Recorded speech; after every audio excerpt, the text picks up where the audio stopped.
Hey guys, it's me Kevin, and today I'm getting very political. I'm going to talk about one of the biggest issues in Australian politics. Whether Tasmania should build Macquarie Point Stadium or not. For those that have absolutely no idea what I'm talking about, let me recap the situation quickly. So in 2023, the AFL awarded Tasmania with a licence to join the AFL in 2028, on the condition that they build a 23,000-seater roof stadium at Macquarie Point in Hobart. It met some backlash with some people opposed to building the stadium due to the $715 million cost to build the stadium at the time. Labor opposed it, Greens opposed it, two Liberal MPs left to become independents, which caused Tasmania to host an early election. Liberal won at a reduced majority, and then it was since put forward to the Tasmanian Planning Commission, who assessed that the cost of the stadium was likely to blow out. Liberal, fearing that the stadium would be rejected, pushed to enact special legislation, hoping to pass the development of the stadium through Parliament. The cost of the stadium has since blown out to $950 million, and Labor has lost confidence in Tasmania's Premier Jeremy Rockliff, putting forward a motion of no confidence against him, which is likely to succeed with the help of the Greens and Independents. The latest developments put the construction of Macquarie Point Stadium in doubt, which threatens the existence of Tasmania's AFL side, with the AFL's strict stance being no stadium, no team. With all that said, should Tasmania continue to pursue the construction of Macquarie Point Stadium? Yes, but with no roof. One thing is clear, Bellerive Oval is not fit to host a full-time AFL side. It only has two grandstands, a seating capacity of 10,500 people, a total capacity of under 18,000 if you include the grass hills, and you can't expand the stadium because the grass hill is up against a road, and trying to build a grandstand about the same size as the two on the other side would impede the road and potentially demolish some houses, and I don't think the people living in these houses would be very happy to have their houses demolished. So that's one issue. Another issue is Bellerive Oval is in a residential area. At the end of the day, it is a local football ground. It might be the biggest local football ground in all of Australia, but it is a local football ground nonetheless. It already has a limit of 10 night matches a year, and the transport options are not very good. There's limited parking there, and really driving would be the only feasible way of transport to Bellerive Oval, apart from buses, which would be really overfilled going into Bellerive. The benefit with Macquarie Point Stadium is that it is in the city. People can go to restaurants and pubs, they can go there before or after the game, they can also congregate in other spaces nearby the stadium, and the city itself is designed to host large crowds of people and transport people from the suburbs into the city effectively. So why is Bellerive Oval good enough for North Melbourne but not a Tasmanian AFL side? Because North Melbourne were not based in Hobart. They played 4 games a year at Bellerive, and so they can be considered as one-off events, just like any other festival in a suburb. But the Tasmania Devils, they are due to become part of Hobart's permanent entertainment landscape. So the fans need facilities which make going to the footy as convenient as possible for them, so that they can make going to the footy a habit. This would allow Tasmania to have sustained strong crowds, and they would not have to worry about their fans not turning up because the ground is too hard to get to. And what about York Park in Launceston, which by the way is set to be redeveloped to increase its seating capacity? Well, the Tasmania Devils do plan on playing matches in Launceston, so can they sustain the team full time? Probably not, because Launceston has a population of 93,000 people as opposed to Hobart, which has a population of 230,000 people.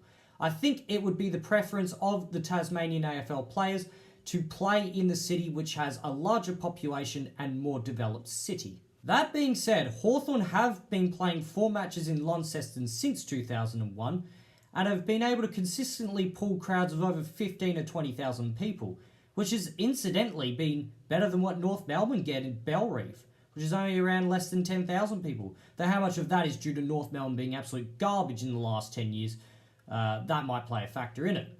So clearly the crowds would not be an issue for a full-time Launceston team. I think they could sustain it on the basis of crowds. However, I'm not sure if the players want to be based in Launceston as opposed to Hobart. And then there's the myth I keep hearing of, oh, no other side had to build a stadium to join the AFL. Carrara had to be demolished and rebuilt from scratch for the Suns to join. Subiaco Oval had a couple extra stands and floodlights added to it upon the Eagles and Dockers joining.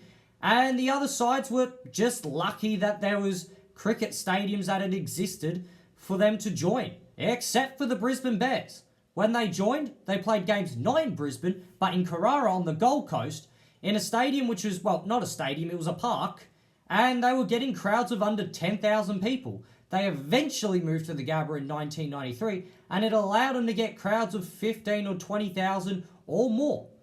And so, does the AFL really want another Brisbane Bears situation with the Tasmanian Devils? Probably not. And that's why they are so adamant that the stadium must be built at Macquarie Point. That's not to say that the AFL are completely justified in their demands and that the government is irrational for their concerns over the stadium.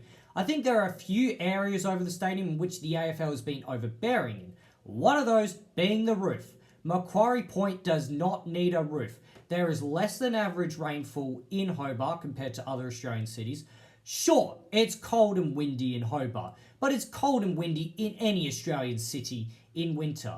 Maybe a little bit more than what you'd expect from Perth and Brisbane, but nonetheless, the AFL is a winter sport that is played in the cold, in the wind, and in the rain. It doesn't need a stadium to protect the players and fans from the elements. Just put a cover like in any other stadium, and that will do. Also, despite what Eddie Maguire will tell you, saying that Tasmania needs to build a roof to host Thursday and Friday and Saturday night games, hate to break it to you, they're not getting very many of those games, if anything. They're going to be playing the vast majority of their matches in the Saturday 1 o'clock and 4 o'clock slots, or the Sunday slots. Why? Because Tasmania will have a low fan base in an AFL mad state who are going to be happy that they even have a team in the first place, so the AFL is going to take them for granted. It happens in WA with the Eagles and Dockers. They put him in all the 240 slots because they know they'll attend those games anyway. So Tasmania, they're not going to get very many night games, and so they don't need the roof. Furthermore, there have been other issues with the roof, such as Cricket Australia holding reservations about playing cricket, both T20 and especially Test cricket, under a roof. Test cricket, they do not host Test games under roofs. And then there's also concerns from the broadcasters that the optics might look bad with the roof, that there might be too much glare. And so there's a lot of issues with the roof. It seems to be the most expensive part of the stadium, and I just think that they don't need the roof. Also, if you look at the renders of Macquarie Point Stadium, there is a big emphasis on having a fancy exterior, which does make the stadium look nicer. And in one sense, I do agree that if you're going to build the stadium, you want to build it properly. However, in a cost of living crisis where the Tasmanians seem to be very cost conscious, either rationally or irrationally, you can argue about that, but maybe they might just be happy with a stadium that just has stands, an empty shell, and some embers on the outside, just like Carrara Stadium or like Townsville Stadium in the NRL. That might be all that the Tasmanians want, and it would bring the cost down, and maybe that would calm them down. As for the location itself, I know there's been a bit of debate from several groups about whether it's the right location. I'm not sure where you can get a big parcel of land in an accessible area in the city, so I won't comment on that too much, but maybe that's something else that the AFL and the government should look at to see if they can find a more suitable location to put the stadium, if there is one. Also, one other question I do want to ask is why is the stadium only seating 23,000 people, despite the fact it's going to cost almost $1 billion? I mean, for comparison, the Sydney Football Stadium, 45,000 seater stadium, cost $800 million to build. So I do feel that the cost to benefit ratio for this particular stadium is a little bit out of whack. Either increase the seating capacity or find a way to bring the cost down to build a 23,000 seater stadium. So that is my opinion on the Tasmanian AFL Stadium. I hope you enjoyed this video. Please like and subscribe. Comment what you thought of the video down below, and comment what you think of the Macquarie Point saga and whether they should continue with the stadium. Check out some of my other videos, and I'll see you in the next video. Goodbye.